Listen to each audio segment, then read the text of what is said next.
What a day for the Philadelphia 76ers. A busy one starting in the morning, the late part of the morning, as Tyrese Maxey had his introductory We had to do work in the morning, Devon. What's going on here? And an introductory press conference like having for a guy real job who's been here for 4 years. How about that? Because he has an extension. We had to do some real job stuff, waking up early in the morning instead of getting here the time that we do for a 3 o'clock show. And then we also had an opportunity to see Paul George for the very first time and his real introductory press conference as a member of the Philadelphia 76ers. We will discuss it all here with you on today's PHLY Sixers podcast, along with Kyle Neubeck. I'm Devon Givens. Derek Botten, the day off. He needed it, and he had the day off. Cut down in his prime. Derek, you will be missed. Brianna is producing. Too long in Vegas. He will never return. In the chat. See, we talked about 8-9 days. He decided, let me extend it a little bit further, and now he's off for a couple of more days, but he needs it. And, of course, we'll hold things down. You will with us, as always. We really appreciate it, but we have a lot to talk about from today's press conferences. Tyrese Maxey's was first at 11 a.m. Many of you did have a chance to watch it. If you didn't, we'll give you some of our initial thoughts from the press conference. Then, about 2 hours later, you have Paul George with his, again, introductory press conference. Some revealing things in both that we will get to. And in between, by the way, they snuck in a Nick Nurse media availability. I saw you. I was doing some other conversations. Getting pulled into 3 different things at once. And I was like, where are they going? And they said, I think somebody's done. All right, cool. I'll catch up with Kyle about that one. And then we all... Reggie Jackson, anyone? We'll talk about that a little bit later, too, because it seems like now that's one more roster spot filled, one more to go, because Daryl Morey did say, at least today, while we were there at the Sixers training facility, that he'll probably leave one open, like we often talk about. Derek mentions that quite a bit. So we start off with Paul George, though, because this was the first time outside of his podcast, his own podcast, where we had a chance, all of you, all of us, to really sit down and listen to what he had to say, the decision behind joining the Philadelphia 76ers, Joel Embiid, Tyrese Maxey, and this organization. And a lot was said in there, some really, really interesting things. I know you have a few that you want to highlight. I'll highlight a few myself. Folks, you in the chat, always please share your thoughts of what the press conference sounded like to you from afar. But being in the building and seeing him with his family, large family contingent that showed up, always love to see that. Oh, yeah. But everyone was there, from Josh Harris, Daryl Morey, Elton Brand, Tad Brown. Everyone was there that needed to be there. Family members of the executives, like Daryl's daughter was there. And there's just a lot of people showed up today to make sure that this was a big deal. That Tyrese and Paul both felt the love. So what were your thoughts? Initial thought is that I hope that Paul George is as committed to what he said as he laid out in the press conference, right? Because I think one of the things coming out of his LA tenure was that the idea that Paul would say one thing and then either contradict himself saying it the exact opposite on a podcast or another interview, or not live up to that on the floor. And I think the example I want to focus on for there is the idea that he brought up today, where, kind of like, what's your role? What are you here to do? Go get buckets, put the ball in the hoop, and defend the other team's best player. And more importantly, that second part, defend the other team's best player, because we know for sure at his peak, Paul George was one of the best defenders in the league, was a top 3 DPOY candidate, was an all first team, all defense guy in OKC. And I think a lot of our discussion about him, Devon, has been this assumption that not only has he taken the physical step back, that he can't be that guy, but he also, from a just, workload and compete standpoint, has said, I need to take a step back. I can't be doing that night to night, defending the best player and also, carrying this workload on offense. So to come in day one and say, that's what I'm here to do, that's encouraging to me, but I want to see some follow through, because in that last playoff series against the Dallas Mavericks, he was taking long parts of the game off by, defending guys in the corner, not defending the Kyries, the Lukas. And so will Paul live up to that ideal? I don't know, but I like hearing that. I like hearing from him. I'm coming in here, I want to put my hard hat on. I'm coming into a city that is known for hard work, that wants toughness, that is demanding of you. I'm not scared is how he also said it. He said recently that it felt like he was on the B team in Los Angeles, which is going to make Clippers fans mad, but it's true. And now he's coming somewhere where the spotlight is on you, because not only are you in a big sports market, you're in a big sports market where the team you signed for has been starved for real success for 20 plus years. And so I think he came in and he said all the right things. And I think if Paul lives up to these things, hey, I don't care about the hierarchy. I want to win. Everything takes care of itself. I want to defend the other team's best player. I'm ready to put my hard hat on and work. I'm excited about this, this, and this. And we'll get into the relationship stuff and all the other things later. I just want to see the follow through, right? Because that's the thing. It's easy to pander, to say like, oh yeah, I've been having lots of cheesesteaks and all this stuff, and that's all well and good. And I'm glad that Paul seems to be embracing his new home. Not only is he excited, to your point about the family, it seems like his family's all in. Like the kids that were running around had like Sixers teddy bears, and everyone was wearing, kind of Sixers adjacent stuff. And that was really cool to see everyone just like, look, this is home now. There's no looking back at LA. There's no looking back at the Clippers. This is it. So I love that. I love to see that, not just from him, but everyone who is kind of his support system. Now it's the next step. Now it's seeing, okay, how do you fit alongside Tyrese and Joel? How willing are you to do the dirty work on a given night and be that guy who needs to defend the best players on the other team? So I was encouraged by what I heard. I don't think there was anything in there that stuck out as like a eyebrow raising moment. I think it was all great I'm sure the PR staff was absolutely loving that presser. Yeah. But yeah, let's see what's next. Let's see what the team looks like. And we won't be able to see that until, late September, early October, when training camp kicks off. So that was one of the things, as you just talked about the PR and how happy they had to be with their press conference, because the first thing that stood out to me was he's a 14-year veteran. He's poised. He's seasoned in what he does when it comes to these types of situations. This is, of course, something totally different coming to the East Coast. As far as he's gone in the past was Indiana.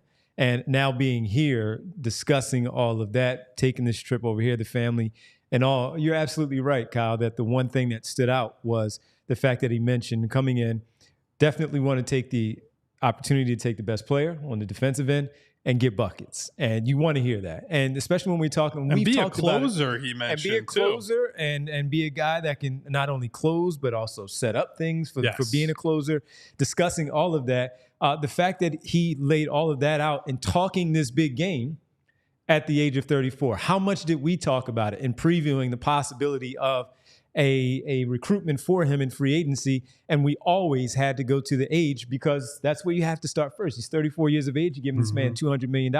Can he live up to that? Can he follow through with it? But as you just mentioned, he's saying all of these things that he wants to do. He now has to go out there and back it up. So you're absolutely right. When he's discussed in the past, or people in the past discussing how he is seen in Los Angeles, where he goes to Dodger games and he's booed by the Dodger fans, and he goes to a Phillies game, you know how it's going to be, at least to start off. We don't know how it's going to be. He will get the love. Later. He'll get the initial love. He's going to get the initial love. So, of course, that's going to ingratiate himself with the fan base. But to have his family here, one of the things that I was talking to someone with the Sixers while we had that little break between the two press conferences, one of the things that I talked about, which we discussed on the show, they watch our show, so they know a lot of things that we say.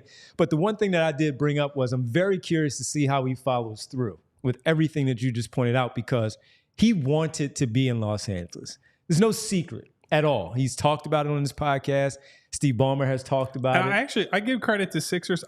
Sixers fans. Yeah. I don't think people have begrudged him for that. Nobody's been like, this is he's wishy-washy. It's that. I think people have recognized. Absolutely. He's a California kid. He wanted to play in LA, but when that was not really, he said, okay, here we go. 2 feet first into Philadelphia. Yep, business. So, but with it, we look at that, and I do say, because we have seen it, just because we've dealt with the Al Horford situation, knowing that he probably really didn't want to do it. He got a good deal, and he came here to Philadelphia to do what he did, and he did nothing. Now he's back in Boston winning championships. Now we look at Paul George, who did want to be there. Talking the game, now I want to see it follow through. I think he has it in him. I think he still has the skill set and the wherewithal to go out there and produce the way that he does, especially with the fact that he's doing so next to two players that's going to take a lot of that off of him. Yeah. When you talked about him being stuck in a corner or disappearing for a certain amount of time during the game, well, the only person that was really on the level of either Joel Embiid or Tyrese Maxey with the Clippers consistently was Kawhi Leonard when he was out there. Other than that, he didn't have that second person to go when Kawhi Leonard was not there. Mm-hmm. Now he's going to have both, barring any injury where either one of them have to miss games, most notably Joel Embiid, as we all know. But he also spoke about that, doing his best as the closer, as the setup man to do other things to keep Joel Embiid as healthy as possible during the season, where he even mentioned, we don't want to have him isolated at the top of the key. He looked right at Nick Nurse. You took the words out of my mouth. And I was sitting there cracking up like, oh, that's where we're going? And but I'm sure, again, which we'll get into the conversations that they have in the past, that these are things that they've discussed themselves, I'd imagine, that this has come up. So there was a lot of things I was impressed with. But when you're 34 years old, you're 14 years in, you know how to handle the media. Guy. He knows what to say, what not to say, what to get through. But he said all the right things. He checked all the right boxes. Today, it's July 23rd. When we get to November 23rd, and we're talking about a few games in the books, and we'll have things to pick apart. But for today, for the introductory, you watched it just like we watched it for a very same reason, to see what he had to say, to see how he said it, and to see how that was felt. Not only with us in the room, but with the Sixers staff, and then reading some comments online. And so far, at least from the things that I saw, it just seemed like for the people who had a little trepidation about the signing in general, that they're like, all right, at least he was good in his presser and he said all the right things for right now. We'll get to it later. But he also pointed out how training camp is important. And that's where you really get things started. We'll get to a few other things. I don't want to jump on maybe something Kyle had to say. We don't know what each other. Well, I only know one thing Kyle wants to say, so I'm going to leave it for him. In case he doesn't, I'll say it. But I like what Paul George had to say today. Yeah. A somewhat long press conference. He answered questions. He didn't get away from 30 things. minutes of answering I thought we were questions. I looked at I was like, oh, it's already 1:15. We might be out of here about 1:20, 1:30. No, it kept going. And but it was solid. It was a solid press conference. They handled it well. He handled it well. And now we just wait for training camp, preseason, and the regular season to get underway to see what it actually looks like on the floor. And so we're not going to get off of Paul George or anywhere close quite yet, but Nick Nurse's media availability that he had in between, while we're on the subject of training camp, he was asked sort of, the vision of how these three guys fit together and, what do you want to do tactically? And I thought it was very interesting that Nick essentially said, like, we want to keep this really open and flexible right now because we know what we have, certainly, right? And I think it was sort of alluded to in Paul's press conference, right? It's a 1 and a 3 and a 5. And so that should allow for complete synergy between these guys and playing off of one another, running legit 3-man sets where some of what we've seen with Joel in the Olympics with like LeBron, Steph Curry, and him, because they're all different positions and have different roles, you've been able to see them, weaving in and out of one another in these actions. And that's sort of the exciting thing about, I'm not saying that Tyrese and Paul are LeBron and Steph Curry, obviously, but because of the positional setup that you have here, you're going to be able to get into different stuff that you wouldn't have been able to if it was, another guard or like a Tobias type 4. But so Nick Nurse basically said, like, I don't want to overcommit to anything right now. Like, at the end of the day, Nick Nurse has a style of basketball he wants to play, which is read, react, play fast, share the ball, play with pace. Everybody knows that. But down to the exact plays and sets and their best stuff that they're going to run, that's something that's going to take a discovery process. I think the rotations that he wants to play, that's going to take a while. Like, do you pair, if you're saying we're going to have 2 stars on the floor at any given time, or at least one, is Paul George going to play primarily in the minutes without Maxey?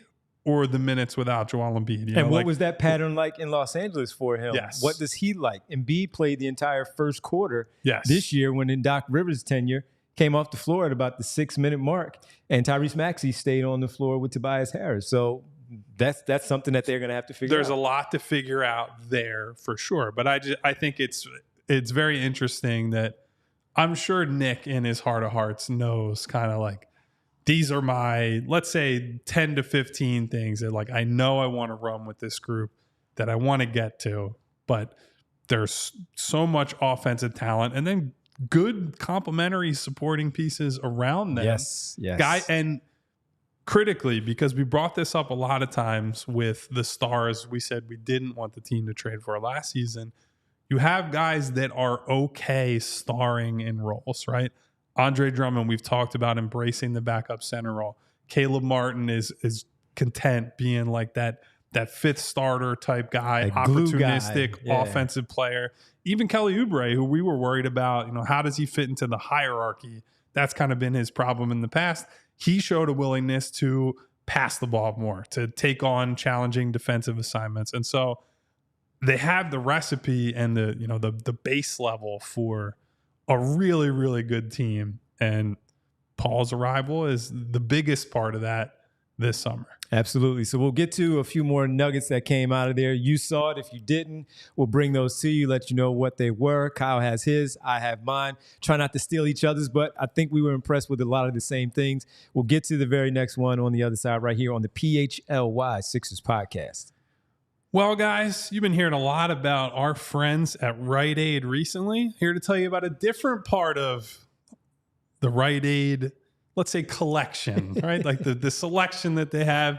This is their LO Market. I will tell you, this is probably the PHLY office favorite because we've gotten to sample a lot of products from the LO Market as well as the Refreshery and the other places.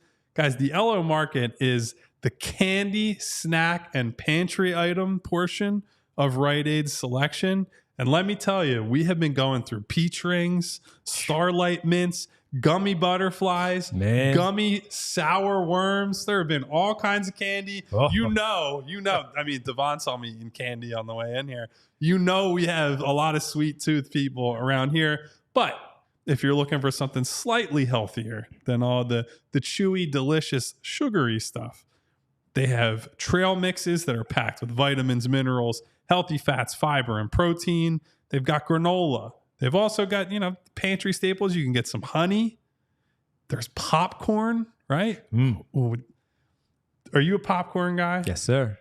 I'm not a traditional buttery popcorn guy. I like a cheddar popcorn or caramel corn. Guess what? They have cheddar and sea salt popcorn. Rite Aid's LO Market. Both of those worth checking out. Oh, by the way, some beef jerky as well. So there's a little something for everybody. So if you've got a snack attack, get LO Market delivered same day or buy online or pick up in the store. Go to riteaid.com/shop. Candy! To order. Love us some candy around here. And guys, if you're walking down let's say you're not getting a delivery, you're going to walk to your closest Rite Aid down the street from you in Philadelphia, maybe in the suburbs, maybe nearby. You got to protect your eyes from the summer sun. You got to get hooked up with our friends at Shady Rays. Get ready for that season ahead with quality shades that are built to last. Shady Rays is an independent sunglasses company offering a world-class product rated 5 stars by over 300,000 people. Hundreds of options to choose from with durable frames, crystal clear optics, and they probably even have a style in your favorite team's colors. I cannot personally say if they have the red, white, and blue of the Sixers, but I have mine. I know Devon's got a pair somewhere around here. Yep. The variety is great. Better yet, you can wear them with basically anything. I wore them to the pool at Circa in Las Vegas. I wear them when I'm driving. Wear them to the beach. You can wear your on the show. Shady Rays. He wears them on the show. I wear them with my hat and whatever else on the show. And if your shades ever go missing or take an unexpected hit, you don't have to sweat it. They have the most insane protection in all of eyewear. Every pair backed by lost or broken replacements. And if you don't love those shades, you can exchange them for a new pair or return worry-free within 30 days. no risk when you shop with Shady Rays. So exclusively for our listeners, Shady Rays giving out the best deal of the season. Head to shadyrays.com. Use code PHLY for 35% off of polarized sunglasses. Try for yourself. The shades rated 5 stars by over 300,000 people. So me and Kyle are Seinfeld fans. So as soon as he starts talking about that Rite Aid candy, I go back to the episode where Jerry was trying to buy the car from Putty in the showroom, and George is trying to get candy because he's starving, and all the people that work at and the car car dealership. And then it got stuck, and then someone got the double vending machine candy. And the one woman that worked at the place is like, "Hey, look over here, candy!" And it's classic. Everything revolves back to Seinfeld. It goes back to Seinfeld, so it all works out. I've seen way too many episodes. Yes. I don't know if I've seen every single one. I have. Yeah, I'm definitely close if I haven't. Yeah, classic. I had some on the good old iPad while we were taking our flight to Las Vegas, checking a few of those episodes out. All right, another one that may have stood out for you from earlier today with the press conference, one that maybe some are not talking about in the chat that we left open for you. What is another thing that stood out from Paul George's press conference? So there are two things in my mind. One, I asked him directly about. We'll save that one for a second. One thing he said at the end that I thought was interesting was, and I'm going to pull up the exact quote so that I'm not butchering it, was he basically looked directly at Nick Nurse and said, "No, we don't want Joel Embiid isolating at the top of the key all the time," right? And it's not to say that it was a response to a question about how do you stay healthy as a group? Like, how do you get to the finish line? Like, what do you think you guys can do? And Paul's point was not like, hey, let's stop Joel Embiid from doing what he's really good at offensively. The point was more, we can't ask Joel to just be Superman every single time down. Yep. And I think that's something that he's learned from, he was the number one guy in Indiana. And then he goes to OKC. It's clearly Russell Westbrook's team. You're also making room for a guy like Carmelo Anthony while he was there, a guy who was still, even though he's far into his career, taking lots of shots and needs to get to his spots. And then you go to LA and you're playing next to Kawhi. You eventually end up playing next to Russ again, but also with James Harden over this past season. And you're constantly kind of evolving into, okay, sometimes I got to be the backup point guard as Paul George. Other times I'm the guy spacing the floor so that James can slash and kick, or so that Kawhi can operate out of the mid post. And I think his point was mostly like, you want to play an organic, like, hey, maybe Joel has the ball there, but it's not jab step, jab step, jab step for 15 seconds. It's Joel faces up, sees what he's got. If there's nothing there, maybe it's Caleb Martin cutting off him. Maybe it's Paul George in the corners open. Maybe it's Tyrese Maxey is there for a dribble handoff. And I think that he just has an understanding already with Nick Nurse about how Nick wants to play. And it seems like it's how Paul wants to play as well, which is really encouraging. The other thing coming off of that, which was an earlier thing, was he got asked about Nick Nurse. And he's like, Kawhi recommended him highly. And Kawhi doesn't say anything. So, if Kawhi says anything at all, it's like, oh, he really means that. He said if Kawhi speaks, you listen. Because he doesn't speak. So to get the review, the positive review from Kawhi. And that was just one season. Yes. Now it was a championship season, but it still. Yes. Yeah. But I think if you look at beyond just the success of that year getting to the championship, I think what probably gets forgotten is that Nick Nurse had to manage that year with, the same load management that Kawhi has done in the years since, right? Where he only played, I'd have to double check. I want to say he only played 50 some games that year. Mm-hmm. And the Raptors were very cautious with okay, we're not going to overextend you in the regular season. Here, I'm going back to it now. Oh, he played 60 exactly. So he missed 22 games. They went into the playoffs as a very good team, but still a bit of an unknown compared to a lot of the other teams that people considered real contenders. And Nick Nurse had to be a big piece of that, right? Like we always talk about, he's kind of like Tibbs, and then he plays guys a lot of minutes. He rides his stars and does this. But he had an understanding with Kawhi that look, we're not going there with you. And so I think Paul George comes in, guy with his own health history, right? Yep. Has missed serious time at times. He can come in right away and have some trust in Nick Nurse that he's not going to play him 40 minutes on back-to-backs or ask too much out of him, and that they will need the youth. They will need the Ricky Councils, the KJ Martins, even the other older guys. Just like, it's not going to be ride one guy or three guys every single night.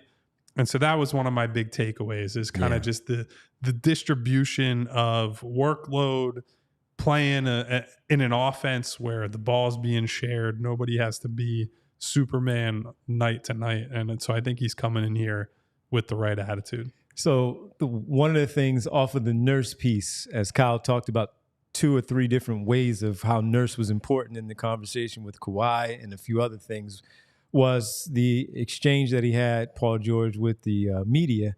And then he goes into how he and Nurse are still figuring it out. They both laugh. So that one stood out to me just because of the fact that we just talked about what Nurse wants to do, the fact that he's not going in there with a set thing. Of course, they're your 3 starters, but how are we going to use it? So they're still, I don't know how many talks. We don't have no idea how that has all played out. As of yet, they're not going to share that. That's something that we'll see once things take place on the floor, hopefully at training camp. Some things will start to kind of, sneak out there a little bit so we can see what it actually looks like. But the mere fact that they laughed, George is like, yeah, we're still going through that phase right now of figuring each other out. It's not contentious or anything like that. It's just more hey, Kawhi gave me the okay. I've talked about it. We're good. Even with speaking with Joel or Tyrese Maxey, whoever he's talked to about playing under Nick Nurse, that was one that really caught my eye and my ear in general, just because of the fact that they are actively discussing, okay, how is this going to work? How are we going to do this? And this is already, he's signed already. So a lot of times you hear they went into the idea of signing, the acquisition. They know what they want to do already. Now, you still have to tweak things because the season is very long. However, here, they're still going through it. They're still going through that infancy phase of the relationship where they have to iron out some things, make sure it's right, make sure it's cool for what needs to work for all 3 of them. And that was important for me because of, is it going to be something the way that Kawhi Leonard was used a little bit in Toronto? Are we going to see Paul George bringing the basketball up, setting up Tyrese Maxey as an off-ball scorer? Is he going to be running off those picks? And when we talk about those pin downs, running baseline off of Embiid in the J.J. Redick, Seth Curry type of role that he had in the past, maybe not as much volume, of course, and usage rate there, because that's not who he is overall throughout a game, but he's so versatile even at the age of 34, that he can still do just that. So that really stood out to me, of just that fun little interaction, the laughing. And look, Nurse was there. I mean, we see Nurse. We see him there. We see him, of course, he's there for Maxey today. He was there for Paul George. We'll talk about Maxey later, but he was there today. He was sitting front and center. He was turning around when people were asking questions to see who was asking the question. He was engaged in the whole thing and having a decent time while he was there. But that one stood out to me just because of, okay, these guys are really, not that I didn't expect it to be, but they're still ironing things out, because we're talking about an elite player here. No matter where he is at the age of 34, we're talking about him the way we are because he is probably the biggest target of the offseason that was acquired via free agency. And it's here in Philadelphia. And with him coming across the country, taking this deal, of course, the money helps, but he's also, and he kept talking about how we just got to go out there and win. And we have to win. We have to find a way to figure things out. It's going to be bumpy a little bit. There are going to be some things that happen throughout the entire training camp's part and going into the regular season, all of it. It's not going to be pretty, but the wins will come. And then the other joking part was laughing because it was mentioned about the second round exits that they continue to have during the Joel Embiid era, where Josh Harris had a little funny little thing about it. And then Paul George had to answer a question a little bit later, and he went back to that very same point to identify that very thing about, hey, we got to get past that second round. It's about championships here and doing that. So if they can do that, I mean, this was a big offseason. This was a huge move. And Derek talked about it, where this is probably the biggest move in 20 plus years maybe it's even one of maybe their even biggest back moves to back to 83, just in terms of the Moses Malone acquisition. And that's how important this was. And this was a big, big move. And to have him here, hearing some of those things discussed there, where they talked about a lot. They discussed a lot in that press conference. We got a lot out of that. And it was encouraging to hear a lot of those things. That Nick Nurse piece is going to be huge. I mean, we talked about it just simply for the team that they had last season. Before the injuries happened, they were a top 2 team in the Eastern Conference easily. And now there's pressure on him. And now there is pressure. That's probably a question or a topic for another day. But the expectations are going to be there now for him in a way that they were not for basically half of the year last because year. Even when we gave him an out a bit at the end because of all the things that were going on with injuries and such, there was still a good number of people that were like, no, he doesn't get let off the hook here. No. He didn't do a good enough job. And to your point, now it's as we kind of referenced the dream team thing the other day with the Philadelphia Eagles, while we're not saying that that's the case here, Daryl Morey did his job to put this roster together. He went out there and got the big fish, bringing back Tyrese Maxey, adding the other pieces surrounding to make sure that things look right, to have a contending team in the Eastern Conference and, of course, the entire NBA. Now Nick Nurse has to make sure this thing works because while you don't have a traditional 4 to start, you have a pretty damn good lineup, though, with the other 2 to go with the other 3 all-star players that you have. And Nick Nurse, everything is going to be square on him to make sure that happens and it gets done. I have one last thing on PG, but I think first we got to take a quick break to talk about a couple of our friends, and then we'll get right back to Paul George, and we got plenty to say about Tyrese Maxey and a little bit to say about Reggie Jackson, who, yes, I believe is shorter than me, for all the people out there wondering. Well, I have some thoughts on that. We'll do that next, right here on the PHLY Sixers podcast. And I'm looking at the date. We're talking about it's July 23rd. We're already running through the summer pretty quickly, but we're not trying to push it too fast. But for me, I hit a milestone of when I tore my Achilles and where I am today on July 23rd, because I'm back to normal, able to get out there on the floor right now, even though our buddy Al and Winona are going to tell me no. I'm just simply pointing out it's a milestone that I'm back to 100%. Maybe not all the way on the floor, but just simply my everyday needs that I can do and walking around and functioning as a guy who can use both of his legs to walk. And that's all due to Rothman and making sure that I am good and back at it. Rothman's 200-plus fellowship-trained physicians, they subspecialize in specific areas of the body and a multitude of orthopedic services, including the knee and the ankle for me and so many others. And they do that for so many people that we all continue to go back to Rothman if we need them. Rothman proudly serves dozens of communities across Pennsylvania and New Jersey, as well, with 30-plus convenient offices, urgent cares, and walk-in centers if you need them. You get banged up, you don't want to go sit in the ER, you think the urgent care or the walk-in center is best for you, Rothman has plenty of those for you. Year over year, Rothman consistently performs among the highest volume of knee, hip, shoulder, and ankle replacements in the country with over 60,000 people. And again, I raise my hand as one of those people who are proud to say that after my ACL, I had no issue turning right around and saying, you know what, for my Achilles, I'm going right back to Rothman. And I did that. And it's not just the volume, 255,000 people of new patients, consults that Rothman is most proud of, but instead it's their commitment to improving each of the patients' lives through their service and care. So as one speaking that has dealt with Rothman and proudly being a part of them for everything that I needed to get back to 100% and having this milestone date of being back to 100% health, I want to tell you that Rothman Orthopedics specialize in orthopedics and you and me as well. Visit rothmanortho.com/PHLY to learn more and make an appointment today. It was unfortunate. One of my best friends had a major injury.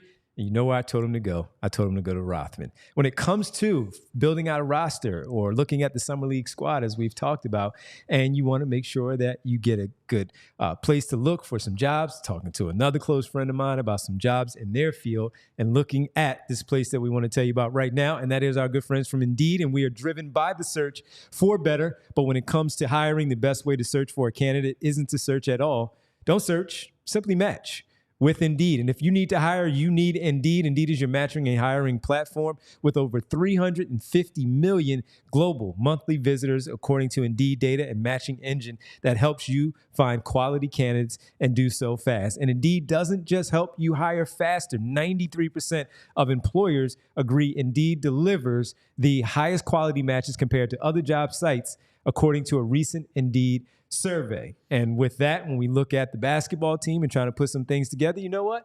I think I have some expert toolage I might be able to hire. So I might put some things on Indeed, ask Daryl Morey, Elton Brand in the front office to take a look at it. You never know. Might have another second job happening, folks, because of all the great things with Indeed. And listeners of this show will get a $75 sponsored job credit to get your jobs more visibility at Indeed.com/AllCity.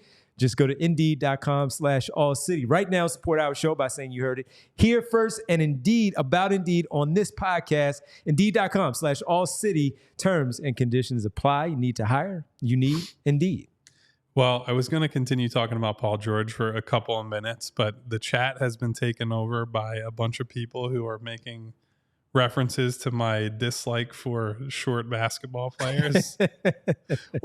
So just for context, I tweeted today that Reggie Jackson did not pass the taller than me test, which is I joked about on the show and on Twitter and in our live or our vlog that we did from Las Vegas, which you guys can watch on the YouTube channel, that I wanted people taller than me for the rest of the guys on the roster. Unfortunately, Reggie did not pass that test. So here are some of the suggestions from the chat. We have Kyle hates strawberry shortcake. Oh, Kyle still mad Spud Webb won the dunk contest. I think he likes that one. Kyle hates short change. Oh, Kyle hates the Munchkins. look at that. Kyle hates Munchkins filming short stories for PHLY. Kyle really doesn't like Kendrick Lamar and his size 7 men's. Actually, he does like Kendrick Lamar, but that's not true. Kyle never took a shortcut. Kyle's allergic to small talk. Kyle hates Ewoks. So the Reggie Jackson signing. Let's pretty good. Let's go to Reggie Jackson. Let's take a brief shortcut to the Reggie Jackson. I like talk what you did there. Look at that shortcut. So initially, Keith Pompey reported there was going to be some interest. I think like 2 minutes later, Woj was like, "Yeah, he's coming to Philadelphia." So it was, there was interest. All right, that Keith's reporting was certainly validated on that one. What do you think of the? I didn't have the chance to watch your brief video you recorded for PHLY today, Devon. So tell me what your general thoughts are. So I initially thought that it was an interesting move because, one, looking at Charlotte, we looked at a few other things and during the season where we thought there might be some buyout candidates, and even during the offseason where are they going to move on from Grant Williams? Are they going to look to trade him? Are they going to let Miles Bridges walk? Are they going to let a few others start to move off some of those contracts that they have because they're rebuilding and they want to start off? They have a new head coach and all. And when the Reggie Jackson thing happened as part of a trade and sending him from Denver to Charlotte, I wasn't really looking at him. He was kind of way far back in my mind as far as a buyout candidate to be available to sign with someone else that's a contending team. So when it happened, I was, interesting. Okay, I didn't see that one coming. I should have been more prepared for that, but I was not. Hey, we were on vacation, not vacation, but in Vegas for 9 days. We were pretty busy. We did a lot of work. I'm allowed to not have that one. So when I looked at him, though, championship experience, as much as I talked about it, every time I would tell Kyle and Derek and all of you about that Phoenix series against the Clippers when Kawhi Leonard was out for that Western Conference Finals, I always bring up how well Paul George played in that series, but I always talk about how he and Reggie Jackson were giving us at the time trouble because he could not miss. And it wasn't just the catch and shoot stuff. He was off the bounce, just doing things with a lot of shake and pull-up jumpers, his runners, his floaters. And yes, he was out there as a 6'2" guy doing what he did. But for me, even at 6'2", the one thing that Kyle often talks about is the size part where he doesn't pass the size test because of the back-to-back with him. But when he's engaged and he's playing, he doesn't look 6'2". He plays big, a little bit bigger than 6'2". He's got the 7-foot wingspan, I believe, which I do not. I have a decent sized wingspan, but it is But not that one. Not 7 feet long. So for sure. taking away the wingspan part for me is when you watch Reggie Jackson, when again, he is Reggie Jackson, he plays bigger than 6'2". So the first thing that I thought of was, one, if Jared McCain is not having a good run, whether it's a week or 2 weeks or whatever it may be, Kyle Lowry is off for a game, as we talked about on yesterday's show, you can go to Reggie Jackson. He's played plenty of basketball games, logged a lot of minutes. He's been that guy who's been the star, but in this last iteration of his career here, he has been in Los Angeles and in Denver a role player. He has accepted his role as a role player. He knows who he is, and he can also potentially play next to Tyrese Maxey as a guy who, again, can play on ball when Maxey is playing off ball. They can both alternate in those positions. So while it's not a home run, we've talked about, hey, sometimes you need some singles. This one kind of dropped into their lap. And as a very close friend of Paul George, I'd imagine that had played a big part in this acquisition because they were very close in Los Angeles. It was talked about during that time. He was one that wore certain PEs, player exclusives of Paul George's signature Nike shoe at the time because of how close they were and are. And I think that played a big part of it. So I was good with it because we're talking about late in the game in free agency, one that I didn't expect, a good name who I know has championship experience. He won a championship with Denver, understands his role, knows who he is, can play both guard positions. And when we talk about catch and shoot, I don't have the numbers, but watching it playing off of Jokic, that guy catches and shoots and he makes a lot of shots. He takes a lot of big shots. He makes them as well. So I was good with the signing. Nice addition to the roster. Now they have one left because Daryl Morey basically essentially said they're going to leave one roster spot open. So I'm curious to see where that goes. But I did like the move when it did come down, and I understand what they were thinking in adding him. So I think my problem with it is less the player, although I do think he's not done, but he's certainly approaching, like, sure. This is the back part of his career, right? He's 33, 34. I say that it's always funny when I'm like, boy, he's the oldest guy in the league. He's washed. And then he's like basically the same age as me. It's always a fun way to think about it, right? What I'm saying about these people, I'm also saying about myself in so many ways. I just don't happen to have the talent or the skill to play in the NBA. He's a streaky shooter. Which is concerning. But the bigger thing is just that they have so many of these 6'1", 6'2" type guards that you just drafted a guy at 16 who, at this point, I'm like, is Jared McCain going to play? Right.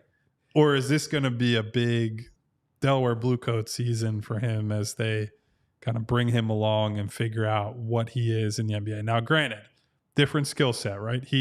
Jared McCain right now is more of a spot-up, relocation, dead-eye type shooter. Reggie historically has been a better pull-up guy, right? Like, he's a comfortable pull-up shooter. You can ask him to take catch-and-shoot shots. I don't know that that's his specialty necessarily. Can do a little bit of playmaking, although he's more in the score first and play make off of the attention that he can draw.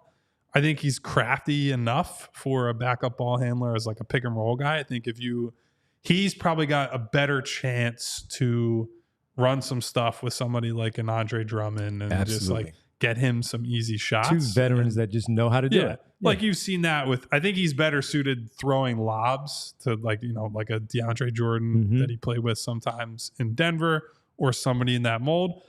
But he can play make enough that I've complained about the passing on the team. I don't think he's an advanced passer by any means, but he's at least someone who can dribble, pass, and shoot. I'm never going to just like poo-poo that. It's a minimum contract. So a lot of that is, to your point about it's relationships, it's wanting to be and accepting, potentially a deep bench role, potentially not playing on a given night. If he's coming in here with clear eyes about who he is and what he can offer, then that's fine. But I do think eventually you need somebody like, if this concept that we've talked about with the 2 through 4 switchable wings doesn't work from a rebounding perspective, they don't really have a plan B. You don't have options. You will have to change the roster to some degree because you can't just play all the guards. That's just not going to work. So it's nothing against Reggie. I think he's fine for a minimum guy. In fact, I think he's probably better than a lot of other guys who will sign for minimum deals. It's just, do they have any kind of wiggle room if the current iteration of the team doesn't work out? I'm not so sure. And one thing that you always talk about, you pointed it out, is the passing. He can pass a little bit, right? Enough. He's a veteran guy. He's seen it all, knows the coverages, knows what to do. But it's also the ball handling. We've talked about the ball handling, just needing guys who can dribble the basketball, needing a guy who can entry pass and do that. And he can do some of those things. So again, it's just a single that comes late in the run here. It's a single when you're already up 10-1 in the 8th inning and you're just doing stuff to keep the game going. And it's like, oh, they have it going tonight. Everybody's getting a hit. Well, he's now the latest to come in here, and it's just another veteran to go in there. And I don't think Jared McCain can have enough people teaching him how to be a pro and get ready for that role that he's going to potentially be in. And from different types of guys, right? Like Reggie is not the same as Kyle Lowry, is not the same as Maxey, is not the so there's kind of a diversity in both personality and skill set that hopefully McCain, while he's here, can take pieces from all these guys, including Jeff Doughton with the summer league team with him. Now that's what I would say. So the Doughton two-way now makes a little less sense when you have all these guards. It's like, is he ever going to have an opportunity to play? I don't know. So maybe you use that on somebody different, but it doesn't really matter. You can decide a different thing on the two-way. Not a bad pickup. Just an okay pickup for this stage of free agency. A couple of super chats that we do have to run in here to get these going real time. With Prince Blue says, better unsolved height mysteries, Kyle or it's KD? It's definitely Kevin Durant. He just denies the fact that he's 7 feet tall. And he won't admit it. No. Why not? What's the problem? I don't know. Why not? It's just like KG never wanted to be a center. But right? is it a bit though? I don't know. Yeah, he's Kevin a guy Durant's that likes a weird guy. He's an unbelievable basketball player. He likes to have fun. It could potentially be a bit interesting guy. Yeah, really interesting guy. Still guy that I love his game. All right, we keep it going with the super chats. We go to Larry Love. See what Larry has to say. One thing that stands out, guys, is Paul George is really tall and he can handle the ball. We've never had this before. Andre Iguodala wasn't it. So I'll push back in one way. Iguodala could handle the ball, and he was a very good playmaker for a wing in general. The main difference is that Paul George can shoot the hell out of the ball. And so that opens up things not just for him, but for everybody else on the team, right? Like if you put Iguodala on this team, like prime Iguodala was on this team, would he be good still? Of course he would. He was a very impactful player. But the reason he succeeded or had his best days with Golden State and won in Golden State is because they had all the shooting. They just needed him to focus on doing the little things, being a secondary playmaker, playing great wing defense, instead of having to space the floor and open up the floor for the other guys. And so Paul George is kind of the best of both worlds in theory, where you get all the floor spacing and the catch and shoot ability that we've talked a ton about, but you also have a guy who can put it on the deck. Not as good a playmaker as Iguodala. I don't think they're in the same category there at all. But certainly, Larry, I understand. Playmaking for others, yes. You mean? Yeah, okay. I certainly understand the excitement that this is a type of player the Sixers basically never have. Ever. That's why we always talk about good wings, let alone a guy at this level. Wings, more wings. You got excited when Nick Batum, Marcus Morris came in the deal. That's what I'm with saying, Robert man. Covington. Now you get this guy, and then you add Caleb Martin. You bring back Kelly Oubre, who surprised many people, and you add some of the other guys off the bench. Yeah, it's a pretty darn good offseason, and you have a number of wings that are going to be able to be out there on the floor at the same time. Corey says, feels like Reggie Jackson's the opposite of Tobias. Will take more threes than you want instead of not enough. At least it will be different. And we talk about that. But he's not playing 35 minutes either. He's not, but we do talk about the importance of just willingness on this show, right? That he takes some tough ones too. There does need to be a baseline level of confidence, face, right? Man, we saw that with Kelly Oubre, right? We were all very happy with Kelly's year, but I think when you got to the playoffs and Kelly's shooting, low 30s from three, the Knicks at a certain point were like, okay, man, go right ahead. We'd rather you take that three in the corner than Joel Embiid play iso ball or be able to attack in the middle of the floor. Even compromise Joel Embiid with the knee and his face is paralyzed. Like they're like, No, we'd rather Kelly shoot those shots. How about that? Yep, absolutely. I remember when he was in OKC and he was the guy behind Russell Westbrook and he thought he was the guy. And he was really good. Coming out of Boston College, the guys leave. His role is elevated. The problem was he thought, to your point, he thought he was the guy. And that was the big issue coming out of OKC. And then he learned going to Detroit, being the guy is not all it's cracked up to be. Yes, absolutely. One more super chat coming in from our good friend, our girl, Jess. Hey, Jess. She says, hope Derek feels better ASAP. He was in the chat. I saw it already, talking about getting a run to Rite Aid and getting some help there. There you go. And she also says, hi, Kyle and Devon. Hello, Jess, and thank you for the generous donation to the program. Certainly, we appreciate the well wishes for Derek. Yes. We'll make sure if he's not still there in the chat that he gets them, but always appreciate it. Yes. Thank you, Jess. Good to see you. And Jean says, Jess, can you apologize to me? I don't know what's going on in the chat, but she needs to apologize. You didn't do anything wrong, but just wants the apology. So it seems like a lively chat going on in there. It seems like Tyrese Maxey should get more than 8 minutes for what it, maybe what we should just we could just like push off Tyrese we can talk until about Tyrese tomorrow. And, but just in general, the guy is a fantastic guy. Just to say 100%. That part. And it's when you see him, first of all, the press conference was on time. Started at 11 o'clock, right around there. Yeah, Paul George still on a little bit of West Coast time, right? Like he wasn't that. It was probably like 5 minutes. It was like 5 minutes. It's okay. We've seen much worse. I live by with these guys, as long as you're within restaurant rules, which is like 15 minutes or you lose the reservation. Yeah. I'm fine with it. So 5 minutes is, but Tyrese very prompt. Yes. His I think the series of SUVs with him and some of his people, and they all showed up right beforehand. Yep. And yeah, do we want to save Tyrese Let's save it for tomorrow? Yeah. I will say this, we'll talk about to Devon's point, headline with Tyrese is because he's too important to just give him. I don't want to just try to cram him in 6 minutes of conversation. But the overall takeaway today from the press conferences in general, someone texted me, a friend of mine, one of my close friends, and he was watching, and he asked me, was I there? And I said, yes. And combining them both, we'll talk about Maxey tomorrow, but what's the vibe there? A lot of times you can also feel it from the media of how things, this is not good. This is kind of forced to Al Horford, you know. That one was the Al Horford year, was. And we didn't even have the press conference because that was the COVID situation, so it wasn't even all that. That was after COVID, but no, it was before actually because it was 2019-20 was the season. Yes, so they played in the bubble. That was the last big presser for a while. Yeah, which is pretty sad to think about. Exactly. But he asked about the vibe in general, and I said, it's pretty good. It seems like everyone's very interested to see how this works because of all that just took place. Knocked out in Game 6 to the Knicks, down by 20 in that game, coming back, Buddy Hield goes nuts, Embiid is Embiid. Maxey didn't have his best game of that series. He saved them in Game 5, all of it. And I'm like, it's pretty cool in here. Everybody seems good. And, of course, the Sixers people feel excited about it.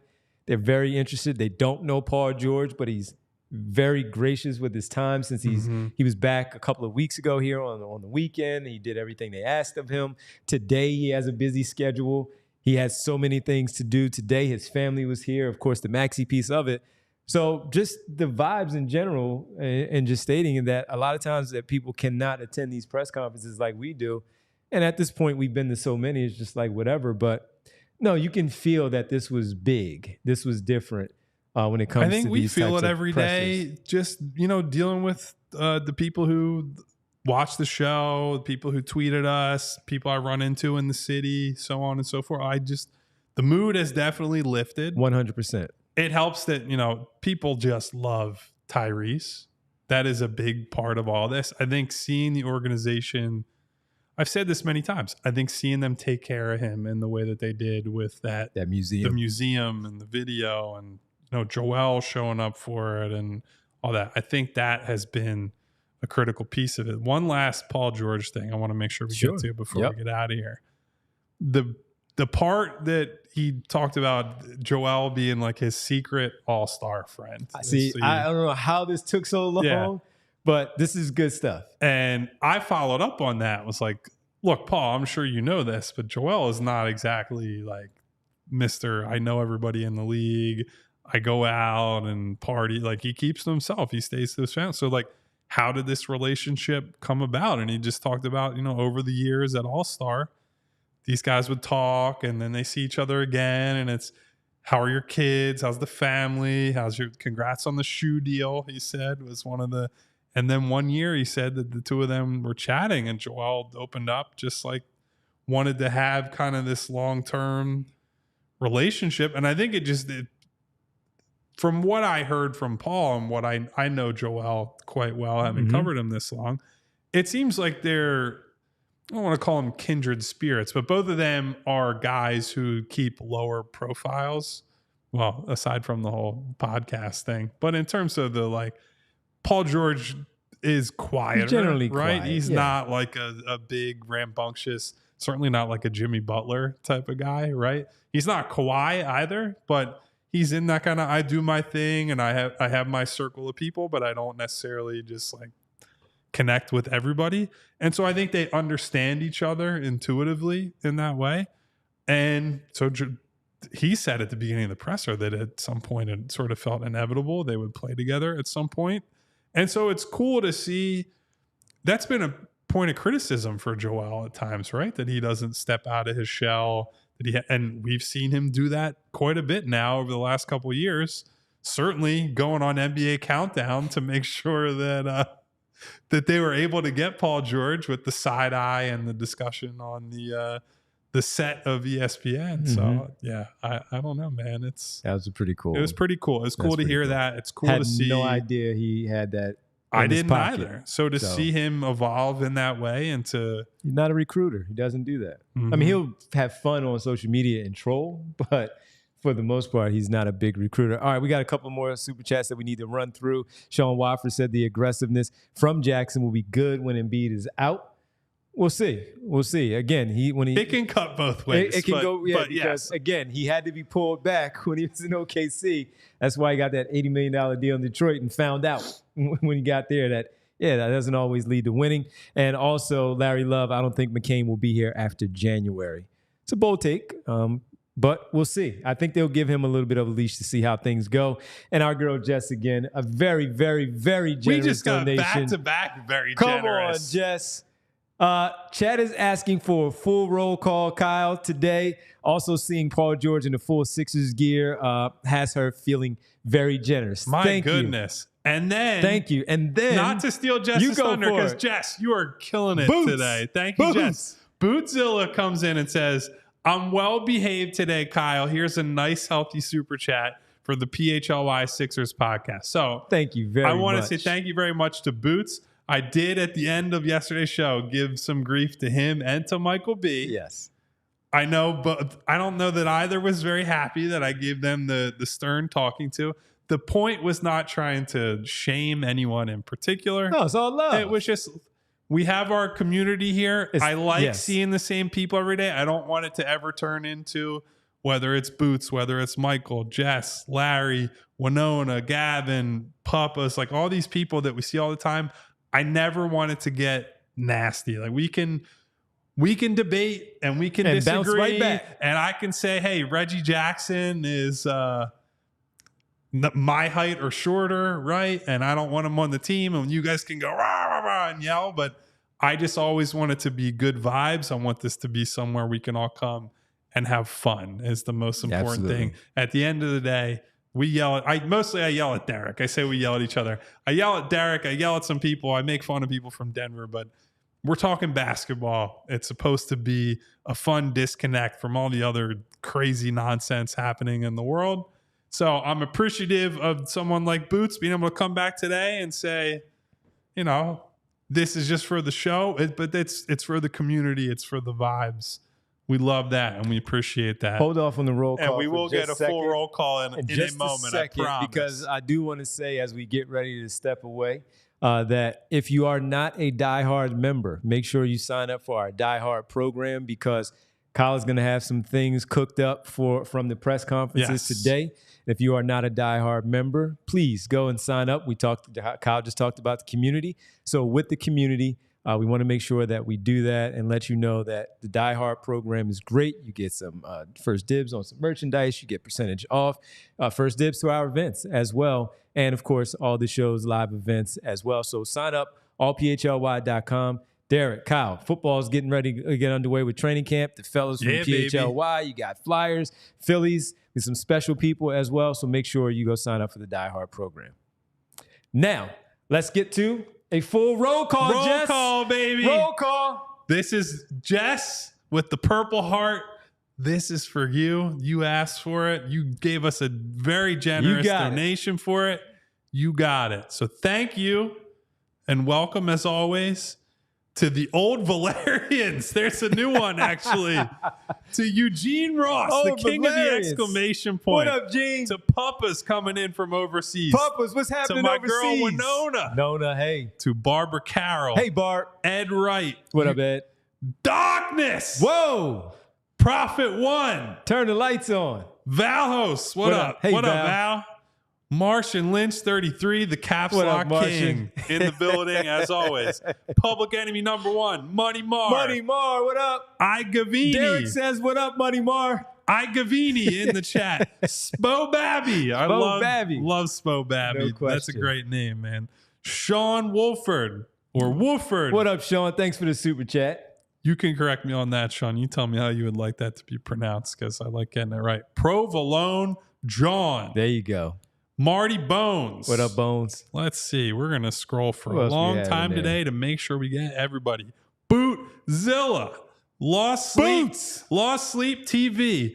SB Cole. Win forever. That's what the Sixers need to do. Yeah, baby. Win forever. We'll see. Phi Chi. Maine. Slim Jims, What man. up, Maine? Decon. Oh, that's an interesting one. It's just DKON. I don't know. Okay. That's pretty straightforward, I think. All right. I'm scrolling. Devon Givens, who is that? I don't know. Elaine Bruno. What up, Elaine? Who was catching some grief in the chat today, I think, from he's a little bit of a dissenter on Paul George. We'll say that. Who are our other super chatters, Bree, as I continue to scroll here? We had, let's see, we had Corey. What up, Corey? Larry Love a couple times. Larry Love, what up? We had our friend Real Time with Prince Blue, yes. who we also love to see he loves making fun of me, but Real Time work. We take it in the spirit that it is given. Ken Wilson. Flyers in 7. By the way, Mitchkoff opening media availability tomorrow during training camp, which is I heard he had a Phillies hat. That's on. pretty crazy. True? I can't speak to that. Bree I don't says know. yes. Bree says yes. That is a question for he knew what to do. Put the Phillies hat on. We got Ramid in the building today. Mid? Did I say Marty Bones? I'm saying Bones. Marty Bones. We said Bones again. Al, the 2-minute warning. What up, Al? In the building once again. Randy Rubart. Buddy Randy. Out to Randy. You never know. We might have to have Randy do a show when we take a couple of days off. That might be true. August is going to be a long month. You guys might all have to come in and do some guest hosting shows. Be here for it. I literally can't even scroll anymore, so I need people to. Here we go. CRW. Is that Sal Day? Sal Day. Is that one? See that one. Yep. Brian Knight in the building. What up, B? I can't scroll anymore, guys. I might need Bree to just go to the very top of the chat. We have Brian K. Okay. Who else we got? We got BK Knights. See, this is as close. Trust the P-Cess is here. You guys love the repeat chats. We have a lot of lurkers watching our show. And you all stayed for the roll call. That's what we love. Jess said we need a full roll call. Everybody stayed. Hey, Jay of the Jungle. What up, Jay? In the building. Where's CJ in there? We are now approaching a 4-minute. Ed Wright. I don't know if I said hello.